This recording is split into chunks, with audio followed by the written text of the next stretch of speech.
আসসালামু আলাইকুম। বাংলাদেশের সর্ববৃহৎ medical online school axis medical স্কুলের পক্ষ থেকে সবাইকে স্বাগতম। মেডিকেল শিক্ষার্থীদের জন্য এক্সিস মেডিকেল স্কুল নিয়মিত লাইভ সেশন আয়োজন করে যাচ্ছে। তারই ধারাবাহিকতায় ফাইনাল প্রফ পরীক্ষার্থীদের কথা বিবেচনা করে axis medical school medicine viva series শুরু করেছে। তারই আজকে একটি বিশেষ session respiratory viva session part 1। Host হিসেবে আছি আমি হোসনা ফিউনা, final year, Abdul Malik medical college, Noakhali. এবং আমাদের সাথে গেস্ট হিসেবে আছেন একজন স্বনামধন্য বিশেষজ্ঞ চিকিৎসক doctor Rajib Kumar Saha sir, medicine and chest specialist sir Salimullah medical college and Mitford hospital. আসসালামু আলাইকুম স্যার। ওয়ালাইকুম আসসালাম। ফিওনা, তোমাকে অনেক ধন্যবাদ। তুমি ভালো আছো? হ্যালো। জি স্যার, আলহামদুলিল্লাহ। স্যার আপনি ভালো আছেন? হ্যাঁ, এই তো আছি ভালো। এবং তোমার স্যার আপনি মাধ্যমে ভালো আছেন? হ্যাঁ, ভালো। কথা শোনা যায় না ঠিক মতন নাকি? জি স্যার, শোনা যাচ্ছে স্যার। হ্যাঁ। ফিওনাকে ধন্যবাদ এবং আজকের এই এক্সিস মেডিকেল স্কুলের পক্ষ থেকে যারা এটা লিসেনার আছে সবাইকেই ধন্যবাদ জানিয়ে আজকের সেশন শুরু করতে যাচ্ছি। ফিওনা, আজকের আমাদের একটু আলোচনায় ছিল হচ্ছে আ ভাইবা সেশন। তো জি স্যার। আমি আমি হচ্ছে ভাইভা সেশনটা সম্বন্ধে একটু বলে নেই আগে। সেটা হচ্ছে আ ফাইনাল প্রফ আ এমবিবিএস পরীক্ষায় আ ভাইভা পার্ট কয়েকটি পার্ট আছে। মানে ৩ টা পার্টে বলা যায় যে ভাইভা কোয়েশ্চেন আ আস্ক করা হয় আরকি। তো ভাইবার আ একটা হচ্ছে শর্ট কেস থাকে। শর্ট কেসে রেসপিরেটরি সিস্টেম মেডিসিন পরীক্ষার কথা যদি বলি, আ মেডিসিন পরীক্ষায় যে শর্ট কেস ১ম এ হচ্ছে উম কয়েকটা সিস্টেমের থাকে। তার ভিতরে রেসপিরেটরি একটা তো মাস্ট থাকে আরকি। যে একটা রেসপিরেটরি সিস্টেমের শর্ট কেস থাকেই। তারপরে হচ্ছে একটি লং কেস থাকে। আ লং কেসেও দেখা যায় যে ঘুরে ফিরে কারো না কারো রেসপিরেটরি সিস্টেমের একটি কেস পড়েই।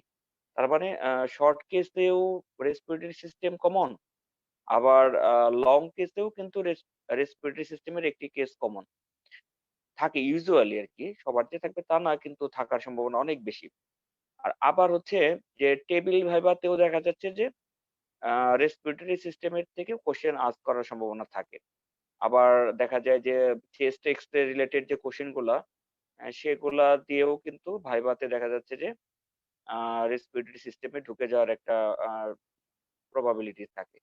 তো এইজন্য আ রেসপিরেটরি সিস্টেমটা ভালো করে পারতেই হবে এবং এইখান থেকে কোয়েশ্চেন অ্যান্সার না পারলে ইউজুয়ালি কিন্তু পরীক্ষায় ফেল হওয়ার সম্ভাবনা থাকে। কারণ দেখা গেল যে একটি আ নার্ভাস সিস্টেমের একটি কোয়েশ্চেন অথবা রিউমাটোলজির একটি কোয়েশ্চেন যদি পরীক্ষায় এমবিবিএস পরীক্ষায় নাও পারে, তাও হয়তো স্যাররা লিড দেয় অথবা এটাকে আম বিভিন্নভাবে আ ব হেল্প করার চেষ্টা করে।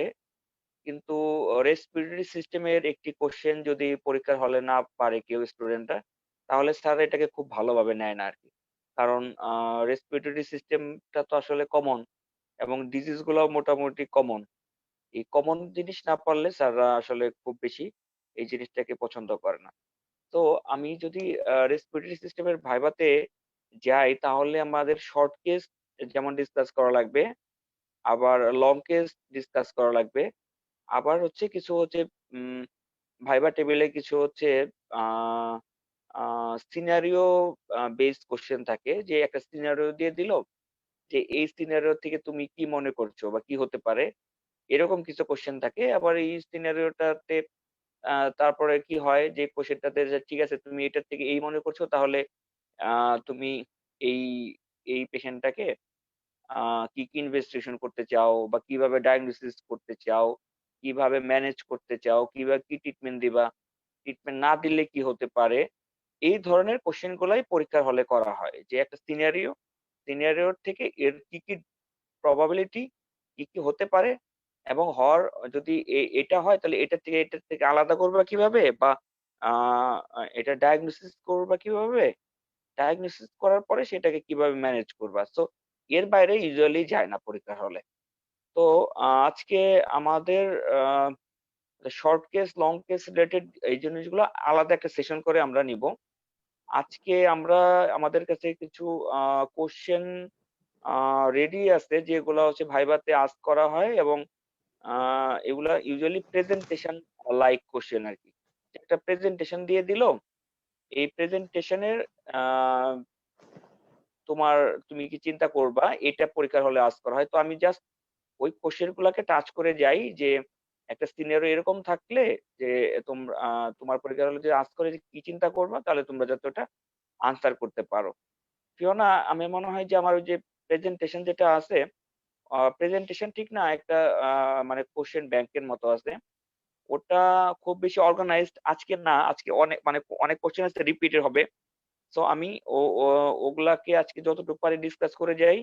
নেক্সট ডে তে ওই কোয়েশ্চেন গুলাকে আরেকটু অর্গানাইজড ভাবে সাজিয়ে আমরা ডিসকাস করব আরকি। জি স্যার। আর ফিওনা, আমি হচ্ছে আজকের সেশনে তো মনে হয় আর মানে কোয়েশ্চেন আনসার সেশন থাকবে না লাস্টে হয়তোবা। না স্যার। তাহলে আমি হয়তো ওইখান থেকে যেয়ে হয়তো হয়তো আ যে যতটুকু করা যায়, কভার করা যায়, পরে আমি হয়তো আ ওইখান থেকেই ক্ষুধার্ত হয়ে যাবো আরকি। জি স্যার। ঠিক আছে ফেন, আর তুমি একটু করো যে ওই আমি যে যাচ্ছি স্ক্রিন শেয়ার করে ওইখানে সাউন্ডটা দেখা যায় কিনা এটা আমাকে একটু তুমি জানিও তাহলে। জি স্যার। চলে গেলাম কোথায়? স্ক্রিন শেয়ার দিয়ে দিই।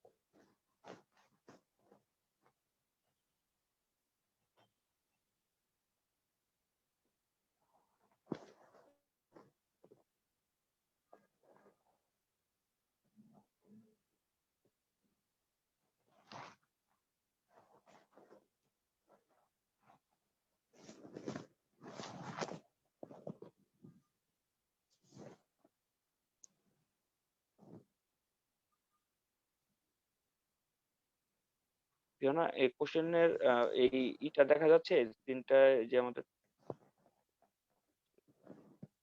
জি স্যার, দেখা যাচ্ছে স্যার। আচ্ছা, ঠিক আছে। তাহলে এটা পিডিএফ ফর্মে আছে, তো এটা স্লাইড শো তে যাওয়া যাবে না। এটা আমি দেখে দেখেই অ্যান্সার করব।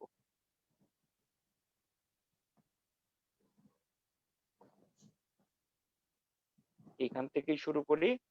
তাহলে আমি এখান থেকে শুরু করছি যে পরীক্ষায় যদি এগুলা ইউজুয়ালি ভাইবা টেবিলের আ কোয়েশ্চেন, এগুলা লং কেস, শর্ট কেসে এই প্যাটার্নের কোয়েশ্চেন ধরবে না। আর কিছুটা রিটেন এও হেল্প হবে। তো আসলে রিটেন এর কোয়েশ্চেন যারা ভালো করে সলভ করবে আ প্রত্যেকটা সিস্টেম থেকে, তারা ভাইভাতে সিনারিও নিয়ে তাদের টেনশন করা লাগবে না। তার মানে যে সিনারিও যেগুলা দিবে পরীক্ষার হলে, সেগুলার অ্যান্সার করার জন্য রিটেনটাকে ভালো করে সলভ করলেই হবে। রিটেন পরীক্ষায় যেভাবে আ উম আমরা পড়ি যে আ একটা সিম্পটম থাকলে বা একটা সাইন দিয়ে পেশেন্টের একটা কোয়েশ্চেন থাকে এবং একটা হিস্ট্রিতে বলে দেয় যে এতদিন ধরে তার সিম্পটমটা আছে। তো সেইভাবে যদি আমরা সলভ করি রিটেন পরীক্ষার সময় প্রত্যেকটা চ্যাপ্টার, তাহলে আ ভাইভাতে যে সিনারিও গুলা দিবে, সিনারিও গুলা খুব সহজে ধরে ফেলা যাবে। বাকি থাকবে হচ্ছে শর্ট কেস, লং কেস টা। শর্ট কেস, লং কেসটা হচ্ছে যে আ একটা কেস থাকলে কেসটাকে এক্সামিন করা লাগবে। এক্সামিন করে তার ফাইন্ডিংস গুলা স্যারদের বলা লাগবে পরীক্ষার হলে। তারপর হচ্ছে আ ফাইন্ডিংস টা বলার পরে ইউজুয়ালি কোয়েশ্চেন করা হবে যে আম এই এই পেশেন্টটা এক্সামিন করে যেটা পেয়েছো সেটা কি হতে পারে? ডায়াগনোসিস কি? অথবা ডিফারেনশিয়াল ডায়াগনোসিস কি? তো এই ডায়াগনোসিস আর ডিফারেনশিয়াল ডায়াগনোসিস যখন আ তোমরা পরীক্ষার হলে বলবে, তারপরে হচ্ছে সেখান থেকে কোয়েশ্চেন আসবে যে তাহলে এটা কেন, এটা কেন নয়? এটা হলে কিভাবে তুমি এটাকে কনফার্ম করবা? এটা হলে কি ইনভেস্টিগেশন করবা? কিভাবে এই পেশেন্টটা ম্যানেজ করবা? তো এইভাবেই হচ্ছে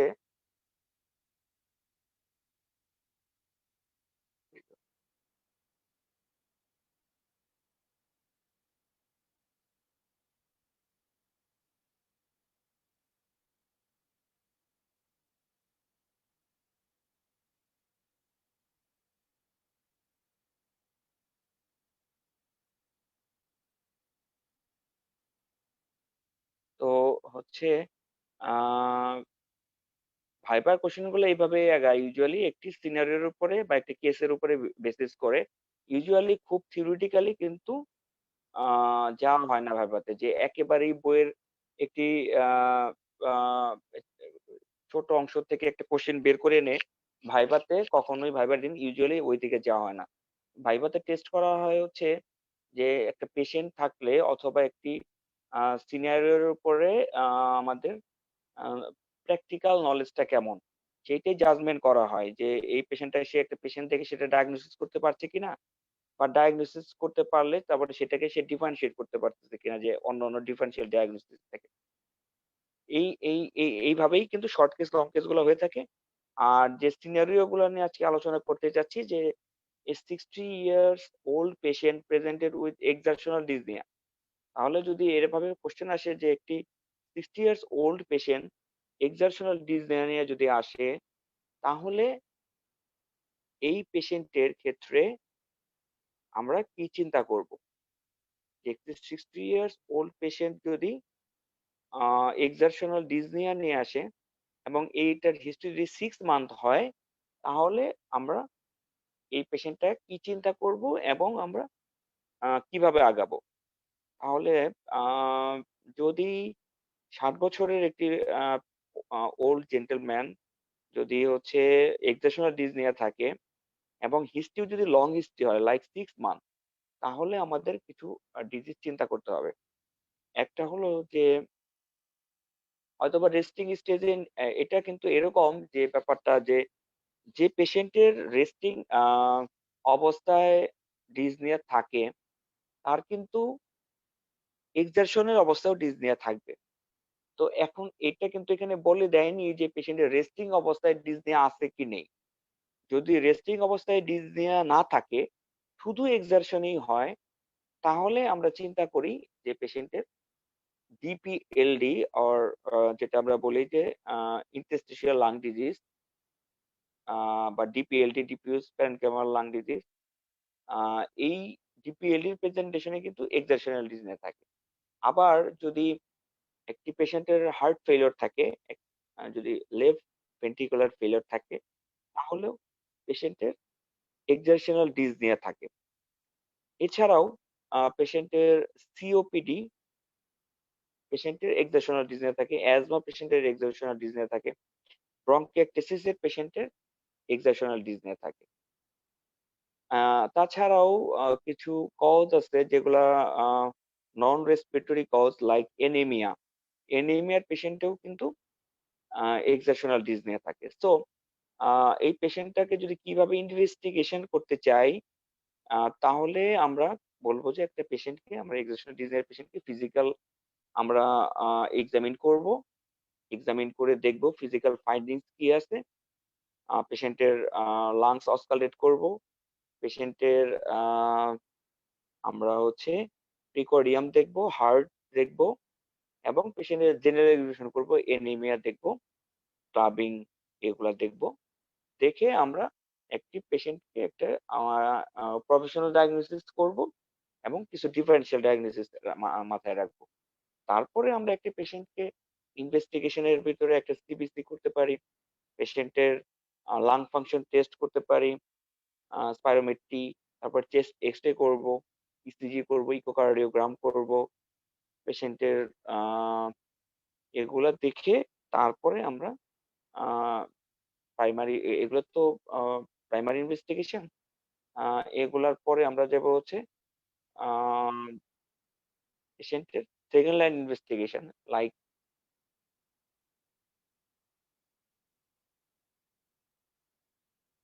CT scan of the chest. CT scan of the chest করে কিন্তু আমরা পেশেন্টের ডিপিএলডি থাকলে দেখতে পারবো, পেশেন্টের যদি ব্রঙ্কিয়েক্টেসিস থাকে সেটা ডায়াগনোসিস করতে পারবো, আবার ইকোকার্ডিওগ্রাম করে হার্ট ফেলিওর ডায়াগনোসিস করতে পারবো। সো এই এক্সারশনাল ডিসনিয়ার পেশেন্ট গুলা কিন্তু আমরা এইভাবে ভাগ করে নিতে পারি। তারপরের কোশ্চেনও দেখা যাচ্ছে যে 55 years old presented with exceptional dyspnoea. তো এটাও আমরা ঠিক এইভাবেই আগাবো।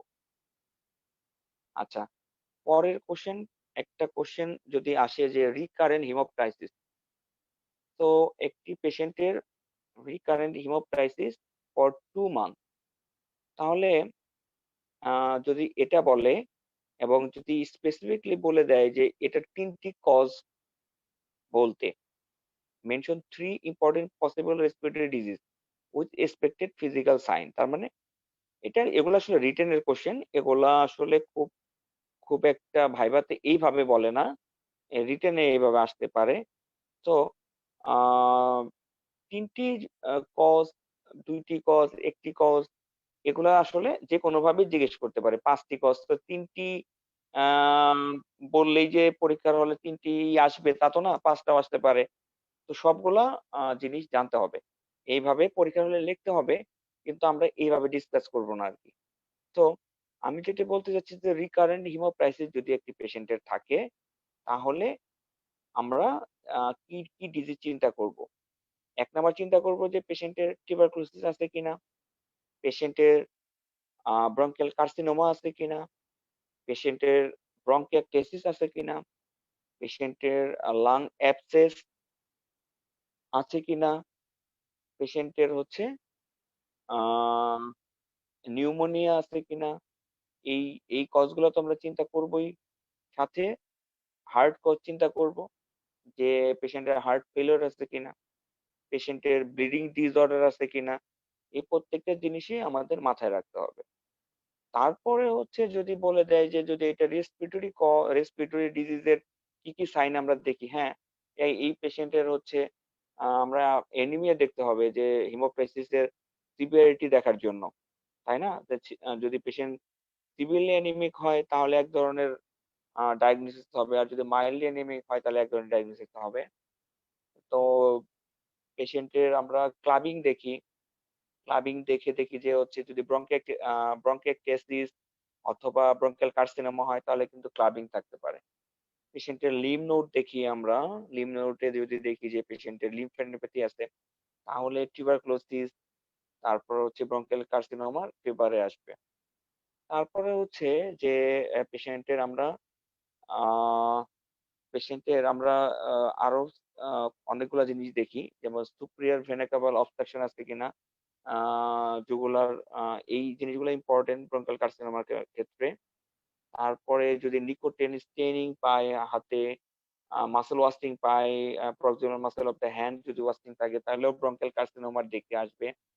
আবার আ যদি দেখা যায় যে একটি পেশেন্টের হচ্ছে আ ক্যাকিক্সিয়া আছে তাহলে কিন্তু আমরা পেশেন্টের ম্যালিগন্যান্সি বা টিউবারকুলোসিস এগুলা চিন্তা করব।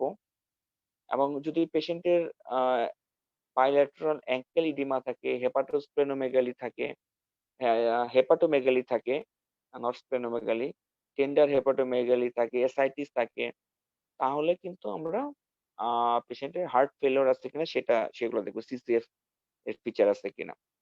তো আমরা এভাবে দেখে দেখে কিন্তু পেশেন্টটার ক্ষেত্রে আগাবো। এবং এইসব পেশেন্টের ক্ষেত্রে কি ইনভেস্টিগেশন আমরা করব? আ এরকম কোয়েশ্চেন যদি দেয়া হয় তাহলে আমরা বলব যে আমরা ইনভেস্টিগেশনটা করব হচ্ছে আ কজ অনুসারে। তো কজ গুলা যদি রেসপিরেটরি কজ, কার্ডিওভাস্কুলার কজ আর কিছু bleeding disorder.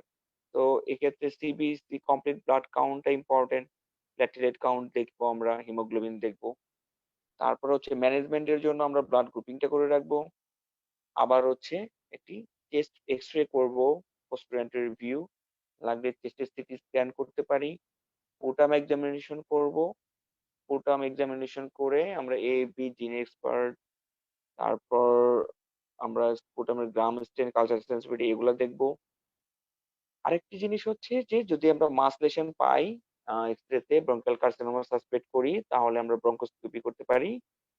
Fibre optic bronchoscopy যেটা করে আমরা ব্রঙ্কোস্কোপিক বায়োপসির মাধ্যমে লাং ক্যান্সার ডায়াগনোস করতে পারি। অনেক ক্ষেত্রে সিটি গাইডেড এফএনএসি করেও আমরা ব্রঙ্কিয়াল কার্সিনোমা ডায়াগনোস করতে পারি। সো সাথে হচ্ছে যদি কার্ডিয়াক কজ যদি ইভ্যালুয়েশন করতে চাই তাহলে আমরা ইসিজি, ইকোকার্ডিওগ্রাম এবং চেস্ট এক্স-রে। চেস্ট এক্স-রে তো আমরা আগেই করেছি যেখানে কার্ডিওমেগালি আছে কিনা দেখব। ইসিজি, ইকোকার্ডিওগ্রাম করে আমরা বুঝবো যে কার্ডিয়াক কম্পোনেন্ট আছে কিনা।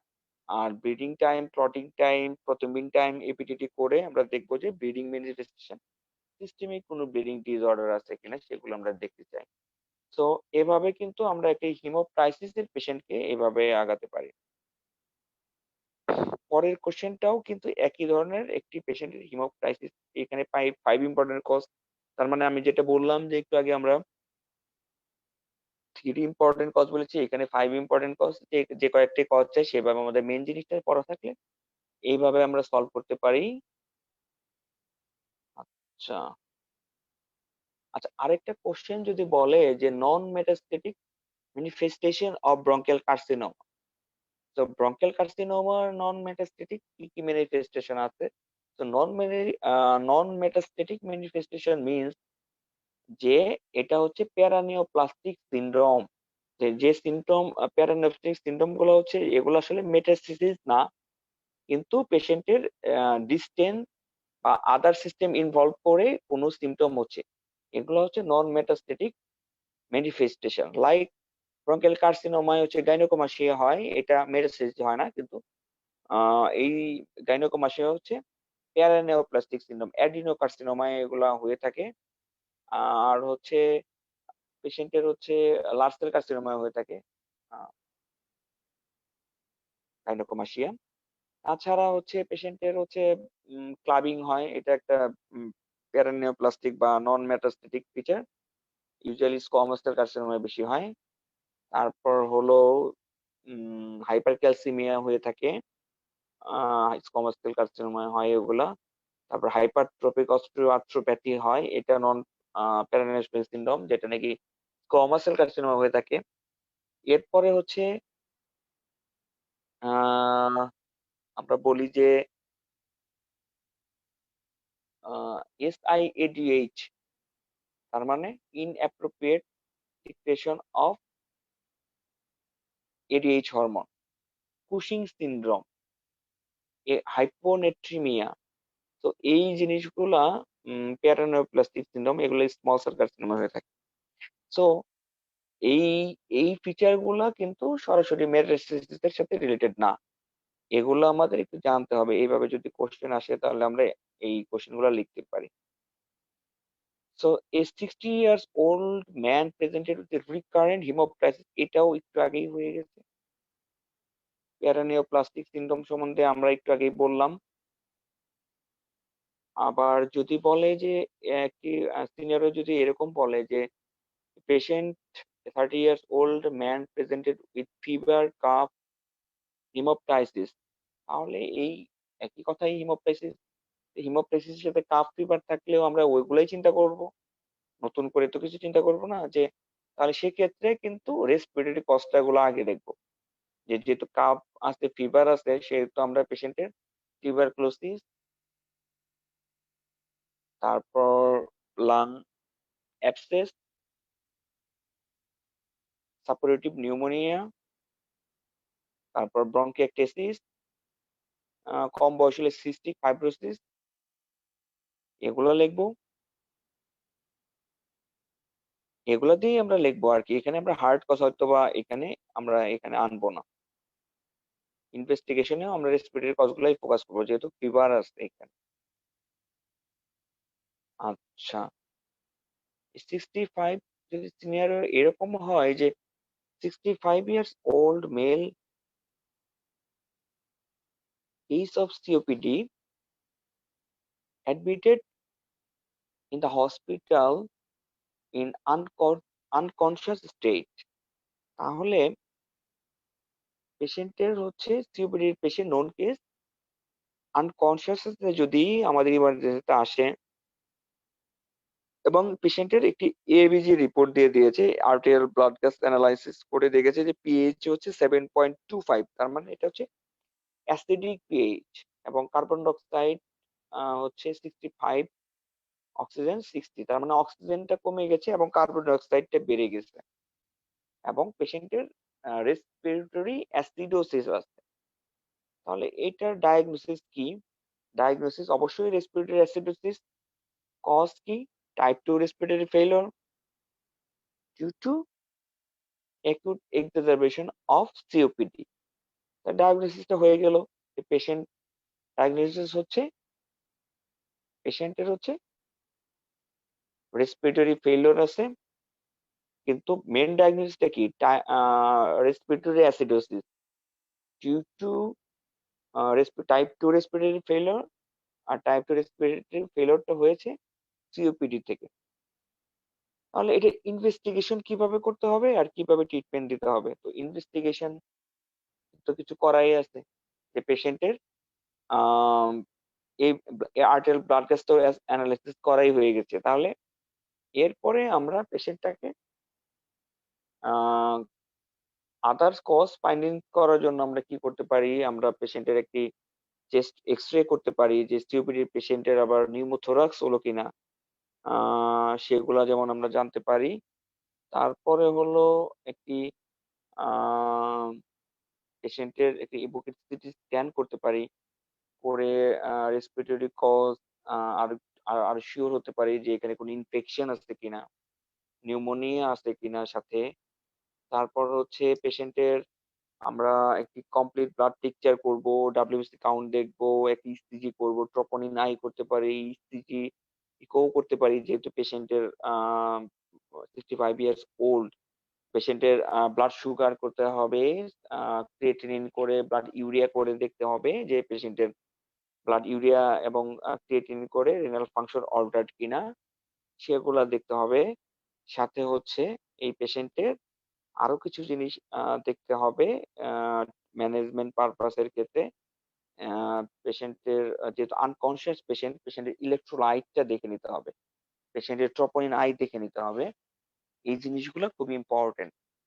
আ পেশেন্টের এভাবে যদি আমরা ইনভেস্টিগেট করি তাহলে হয়তোবা আমরা এক্সাক্ট কজটা দেখতে পারবো যে জানতে পারবো যে আসলে পেশেন্টের কি কজ থেকে রেসপিরেটরি ফেলিউর এর দিকে গেল।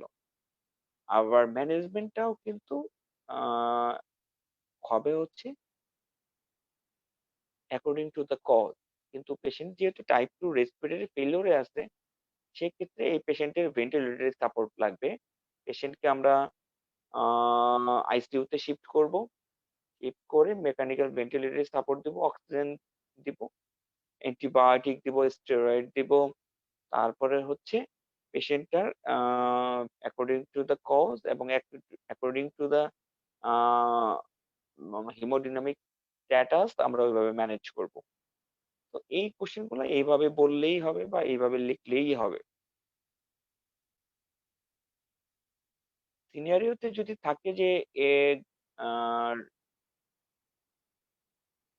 a garments worker presented with low grade fever, night sweat and weight loss. তো এই রিলেটেড কিছু কোয়েশ্চেন মনে হয় আছে।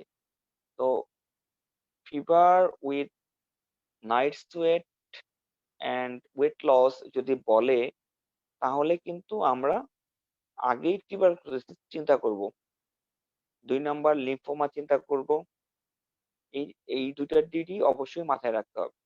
তারপরে হচ্ছে যে পেশেন্টের যেহেতু um night sweat, fever, weight loss আছে তো সেহেতু আ কিন্তু কাফ বা অন্যান্য সিস্টেমিক হিস্ট্রি কিন্তু এভাবে বলে দেয়। সো এই পেশেন্টটার আমরা আম হিস্ট্রি নিব। পেশেন্টের ফিভার, নাইট সোয়েট এর ওয়েট লস এর সাথে আর কি সিম্পটম আছে লাইক কোল্ড, কাফ আছে কিনা, হিমোপ্যাথিস আছে কিনা, পেশেন্টের জিআইটি কমপ্লেইন আছে কিনা, পেশেন্টের আ আ ইউরিনারি প্রবলেম আছে কিনা সেগুলো আমরা দেখব। সাথে হচ্ছে পেশেন্টের হচ্ছে আম অ্যাপিটাইট কেমন সেগুলা দেখব। বাওয়াল, ব্লাডার হিস্ট্রি এগুলো আমরা নিব। এরপরে ফিজিক্যাল এক্সামিনেশন করে পেশেন্টকে আমরা দেখব যে পেশেন্টের অ্যানিমিক কিনা, ক্যাটাকটিক কিনা, জন্ডিস আছে কিনা, ক্লাবিং আছে কিনা, কোলোনোইড লিউকোরিয়া আছে কিনা সেগুলো আমরা দেখব। লিম্ফ নোড দেখব। লিম্ফ নোড লিম্ফ নোড থাকলে খুবই সিগনিফিক্যান্ট এই ফিভারের পেশেন্ট। সাথে হচ্ছে পেশেন্টের হেপাটোস্প্লেনোমেগালি আছে কিনা সেগুলো আমরা দেখব। পেশেন্টের যদি আ রেসপিরেটরি সিস্টেমে কোনো ফাইন্ডিংস থাকে সেগুলো আমরা বের করব। যে পেশেন্টের যদি টিউবারকুলোসিস হয় তাহলে পেশেন্টের কিন্তু রেসপিরেটরি সিস্টেমে আ কনসোলিডেশন, ক্যাভিটি, ফাইব্রোসিস আবার প্লারি ফিউশন এগুলো সবকিছুই থাকতে পারে। এগুলো আমরা দেখে তারপর আমরা ইনভেস্টিগেট করব। ইনভেস্টিগেশন করে তারপরে আমরা হচ্ছে অ্যাকর্ডিং টু দ্য কজ আমরা ট্রিটমেন্ট দিব। তো ট্রিটমেন্টটা আমরা সরাসরি বলতে চাচ্ছি না এখানে, যে ট্রিটমেন্ট গুলো হবে অ্যাকর্ডিং টু দ্য কজ। আবার একটা কোশ্চেন যদি এভাবে আসে যে কাফের সাথে হিমোপ্টাইসিস, তো একটু আগেই আমরা আলোচনা করেছি, একটু আগে যে কাফ এবং কাফের সাথে হিমোপ্টাইসিস থাকলে আমরা কিভাবে আগাবো। আচ্ছা, garments worker, 20 years old female garments worker, যদি পেশেন্টের কাফ থাকে, ফিভার থাকে, evening rise temperature, that's mean পেশেন্টটাকে বলতে চাচ্ছে যে টিউবারকুলোসিস এর দিকে যাচ্ছে। Evening rise temperature typical feature of tuberculosis. তো এই পেশেন্টের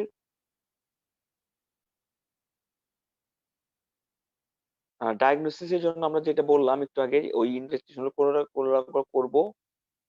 অ্যাসোসিয়েটেড যদি পেশেন্টের কাফ থাকে তাহলে আমরা পেশেন্টের স্পুটামে এবি জিন এক্সপার্ট, এই এগুলাও করব, গ্রামস্টেইন কালচার সেভিটি করব, এবি কালচার করব। এই জিনিসগুলো তো দেখবোই। এখন এগুলা দেখে যদি টিবি ডায়াগনোসিস হয়, এক্ষেত্রে একটি কোশ্চেন বলেছে যে পেশেন্টের যদি একবার টিবি হয়ে থাকে, পরের বার টিবির ক্ষেত্রে কি ওষুধ খাবে? Right the treatment of patient once you diagnose patient as category. ও আচ্ছা, যদি ক্যাটাগরি 1 ট্রিটমেন্ট দেই আমরা পেশেন্টকে, টিবির ওষুধ দিই, তো আমরা কিভাবে দেই? কিভাবে দেই? এটা হচ্ছে আমরা 4 FDC বলি, মানে 4 is the combination: rifampicin, isoniazid, pyrazinamide and ethambutol। এই 4টি ড্রাগ আমরা 2 মাস দিব। এরপরে আমরা, এটা হচ্ছে ইনিশিয়াল ফেজ। এরপরে কন্টিনিউশন ফেজ আমরা 4 মাস দিব 2টি ওষুধ। প্রথম 2 মাসে দিব 4টি ওষুধ, আর পরে 4 মাসে দিব 2টি ওষুধ। সেগুলো হচ্ছে আইসোনাইজের আর রিভাম্পিসিন। তো এইটুক লিখলেই হবে আমার মনে হয়, যে এর চেয়ে বেশি আর পরীক্ষার হলে বলারও দরকার নেই, লেখারও দরকার নেই। এটা আবার ওষুধের dose according to the body weight হয়ে থাকে। এটা যেভাবে চায় পরীক্ষার হলে সেভাবে দিতে হবে আর কি। আর একটি কোশ্চেন যদি এরকম থাকে যে 30 years old female garments worker presented with cough fever once for month, তার মানে ফিভার কাফ আলটিমেটলি একটু আগে আমরা পালমারি টিউবারকুলোসিসের প্রেজেন্টেশন নিয়ে আলোচনা করেছি, ওভাবেই আসবে। আরেকটি কোশ্চেন আমরা একটু যাই, যে সিনারিওটা যদি এরকম হয় যে fever cough night sweat, you suspect him as a pulmonary tuberculosis, এটাও তো হয়েই গেল। এইভাবেই অ্যান্সার গুলা করতে হবে। আর পরের কোশ্চেনটাও একই ধরনের কোশ্চেন, দেখা যাচ্ছে কাফ আছে, ফিভার আছে, আবার প্লুরাল ইফিউশন আছে। তো কাফ ফিভার প্লুরাল ইফিউশন যদি থাকে, যদি বয়স কম 25 ইয়ার্স হয়, তাহলে আমরা কি চিন্তা করব, যে নিউমোনিয়া, প্যারা নিউমোনিক ইফিউশন কিনা, সাথে হচ্ছে পেশেন্টের টিউবারকুলোসিস চিন্তা করতে হবে। আর ফিমেল লেডি হলে কিন্তু এসএলই, একটি রিউমাটয়েড আর্থ্রাইটিস, এগুলোর ক্ষেত্রেও পেশেন্টের ফিভার সাথে প্লুরাল ইনফেকশন থাকতে পারে। আর আরেকটি ইম্পর্টেন্ট ডিজিজ যেটা হচ্ছে লিম্ফোমা। লিম্ফোমাতেও কিন্তু পেশেন্টের প্লুরাল ইনফেকশন নিয়ে আসতে পারে। এই কয়েকটি ডিজিজ চিন্তা করে আস্তে ধীরে আগাতে হবে। আর ব্রঙ্কিয়াল কার্সিনোমা 25 বছরে একেবারেই আনলাইকলি, এক্ষেত্রে না বলাই ভালো। লিম্ফোমা একটা পসিবিলিটিস, বাট ব্রঙ্কিয়াল কার্সিনোমা এইভাবে আমরা বলতে চাই না। আবার যদি একটি প্রশ্ন থাকে এরকম যে 20 years old presented with fever cough and haemoptysis, এক্সামিনেশনে কি পাওয়া যেতে পারে? আচ্ছা, এক্সামিনেশন দেয়ার ইজ এ ডাল পারকাশন, তার মানে এখানে বলেই দিয়েছে যে এখানে ইফিউশন আছে, and bronchial breath sound on the left chest, most likely diagnosis I will investigate and treat the patient. তো এখানে বলতে চেয়েছে যে একটি পেশেন্টের সাথে ফিভার কাফ হিমোপ্টাইসিস এগুলোর সাথে যদি ডাল পারকাশন নোট হয়, মানে ইফিউশন হয়, তাহলে সেক্ষেত্রে তো, এবং সাথে একটা কনসলিডেশন আছে যে কারণে ব্রঙ্কিয়াল ব্রেথ পাওয়া যাচ্ছে, তার মানে এটা আমরা চিন্তা করব যে 20 বছর যেহেতু বয়স, নিউমোনিয়া, লাং অ্যাবসেস, আবার হচ্ছে পালমারি টিউবারকুলোসিস, এগুলোর সাথে ইফিউশনও আছে হয়তো। এগুলাই আমরা কিভাবে ইনভেস্টিগেট করি একটু আগে আমরা আলোচনা করছি এগুলা। তো এইভাবে কোয়েশ্চেন গুলো আসতে পারে বা সিনারিও গুলা থ্রো করতে পারে। তো আরেকটি কোয়েশ্চেন যদি হয় যে 30 years old male presented with fever, calf, chest pain for 5 days. তো 5 ডেজ যদি বলে দেয় তাহলে তো শর্ট হিস্ট্রি। আর শর্ট হিস্ট্রির পেশেন্টের যদি ব্রঙ্কিয়াল বেস সাউন্ড পাওয়া যায়, ডাল পারকাশন নোট পাওয়া যায় তাহলে বোঝা যাচ্ছে যে এখানে একটি কনসলিডেশন আছে। তো এই কনসলিডেশন থাকলে 5 দিনের হিস্ট্রিতে নিউমোনিয়া, তাই না? নিউমোনিয়ার পেশেন্ট অথবা লাং অ্যাবসেসও হতে পারে সেটা। তো এই ক্ষেত্রে ডায়াগনোসিসটা এভাবেই দিব আমরা যে pneumonia, different channel diagnosis, lung abscess. তো এই পেশেন্টটা আমরা কিভাবে ইনভেস্টিগেট করব এবং কি আমরা কিভাবে ট্রিটমেন্ট করব। তো ইনভেস্টিগেশন গুলো আমরা অ্যাজ এ হোল আমরা বলে ফেলতে পারি একইভাবে যে একই একই ফরম্যাটে যে একটা কমপ্লিট ব্লাড পিকচার, সিবিসি যেটা বলে চেস্ট এক্স-রে করব, পুটাম এক্সামিনেশন করব, পোস্টমর্টম এক্সাম, ট্রেনিং কালচার করব। আবার হচ্ছে পেশেন্টের আ এবি করব, জিন এক্সপার্ট করব। এগুলা করে আমরা ডায়াগনোসিস করব। আর treatment will be according to the cause. এভাবে আমরা আগাতে পারি।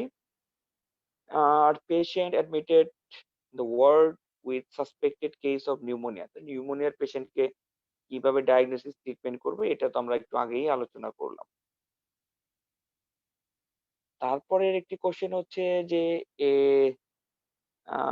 45 years old man presented with high fever, plethoric chest pain on the right side of the right side with cough and rusty sputum। এগুলা বললে বোঝাই যাচ্ছে যে এই পেশেন্টটা একটি নিউমোনিয়া পেশেন্ট এবং হচ্ছে সাথে হচ্ছে প্লেথোরিক চেস্ট পেইন হচ্ছে নিউমোনিয়ার থেকেই।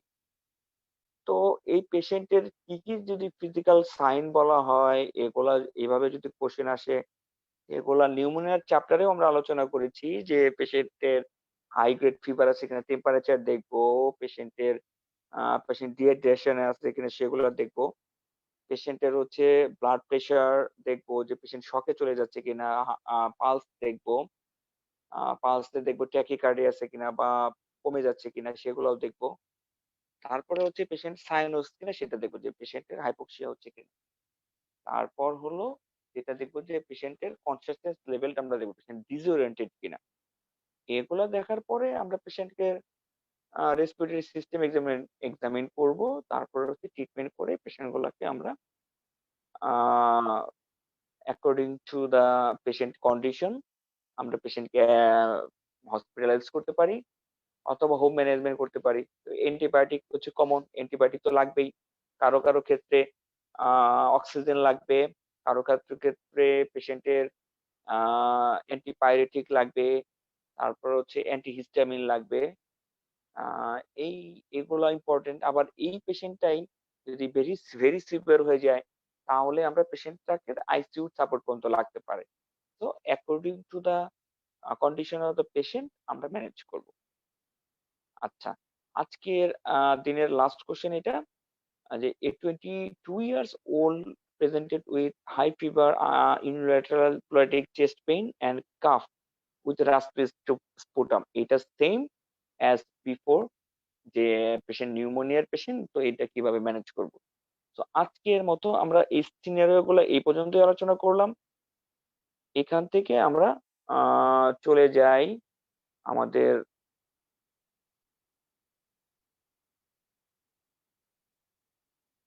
হ্যাঁ, এইভাবে যদি আমরা কোশ্চেন গুলো আলোচনা করি যে পেশেন্টের হচ্ছে আম যে যে সিনারিওটা থাকবে আ এই সিনারিওটা থেকে কোশ্চেন করতে বললে আমরা এইভাবে আ কোশ্চেন গুলো আসতে পারে এবং এইভাবে আমরা আলোচনা করতে পারি।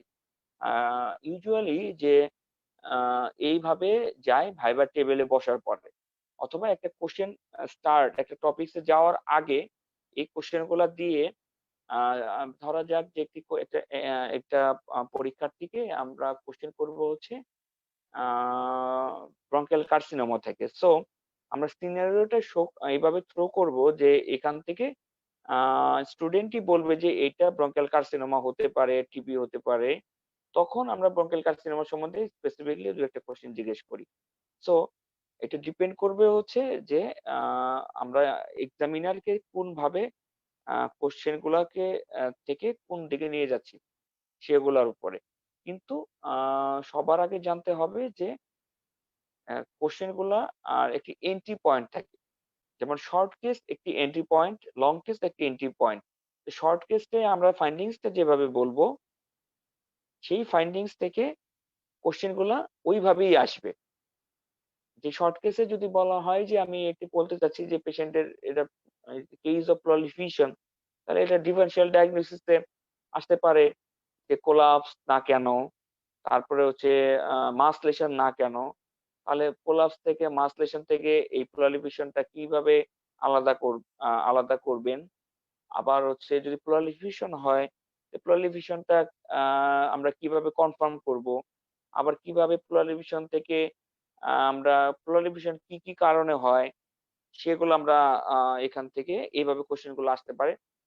আবার দেখা গেল যে প্রলিফিশন যেসব কারণে হয়, তো সেই কারণগুলা আ ডায়াগনোসিস করার জন্য আর কি, কি পরীক্ষা করব? সো কোয়েশ্চেন গুলা এইভাবেই আসবে। আবার লং কেস তো দেখা যাচ্ছে যে আ একটি আ একটি আ আলাদা একটি বড় একটা কেস থাকলো যে পেশেন্টটা হয়তোবা আ সিওপিডি এর এক্সামিনেশন হতে পারে, আবার প্রলিফিশন হতে পারে, টিউবারকুলোসিস হতে পারে, পেশেন্টের লিম্ফ নোড থাকতে পারে, পেশেন্টের ক্লাবিং নিয়ে আসতে পারে। দেখা গেল যে ব্রঙ্কিয়াল কার্সিনোমা চিন্তা করছি। তো এই হিস্ট্রি, ফিজিক্যাল এক্সামিনেশন এবং হচ্ছে আ খুবই ইম্পোর্টেন্ট। তারপরে হচ্ছে আ যদি আমরা পেশেন্টটাকে হিস্ট্রি এক্সামিনেশন থেকে একটা প্রভিশনাল ডায়াগনোসিস বলতে পারি বা এবং ডিফারেনশিয়াল ডায়াগনোসিস গুলো ঠিক করতে পারি, তাহলেই কিন্তু এক্সামিনার পরবর্তী কোয়েশ্চেন এ যাবে। যে কিভাবে ইনভেস্টিগেশন করব, কিভাবে ডায়াগনোসিস করব। এখন যার ফাইন্ডিংস ঠিক নাই, যার হচ্ছে একটা প্রফেশনাল ডায়াগনোসিস এবং ডিফারেনশিয়াল ডায়াগনোসিসটা মোটেই কাছাকাছি যায়নি, তাকে পরবর্তী স্টেপে যাওয়ার কোনই সুযোগ নেই।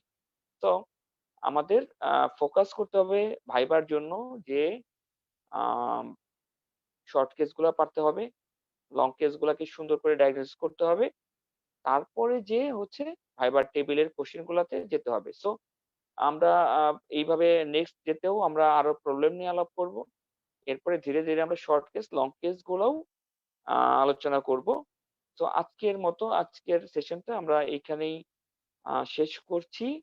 সবাই আ ভালো থাকবেন এবং হচ্ছে আ পরীক্ষা যেহেতু চলে আসছে, সবাই ভালো করে প্রিপারেশন নিবেন। আর কোনো আ এজ এ হোল প্রিপারেশন নেওয়ার চেষ্টা করবেন যে এজ এ হোল প্রত্যেকটা সিস্টেম ভালো করে পড়বেন। তবে মেডিসিন পরীক্ষার জন্য আ রেসপিরেটরি সিস্টেমটাকে একটু আলাদা করে গুরুত্ব দিতে হবে। কারণ short case, long case, table viva সবগুলাই কোনো না কোনোভাবে রেসপিরেটরি সিস্টেমকে স্কেপ করার কোনো সুযোগ নাই। রিটেন এ হয়তোবা আ সব সিস্টেমই কভার করবে। কিন্তু কিছু সিস্টেম আছে যেগুলো হয়তোবা ভাইবার দিন লাগবে না। কিন্তু রেসপিরেটরি সিস্টেম কিন্তু অবশ্যই লাগবে। সো এগুলা একটু ভালো করে হয়তো পড়তে হবে। আমি যতটুকু পারি আপনাদের হেল্প করব। সবাই ভালো থাকেন, সুস্থ থাকেন। আজকের মতো এখানেই বিদায় নিচ্ছি। খোদা হাফেজ।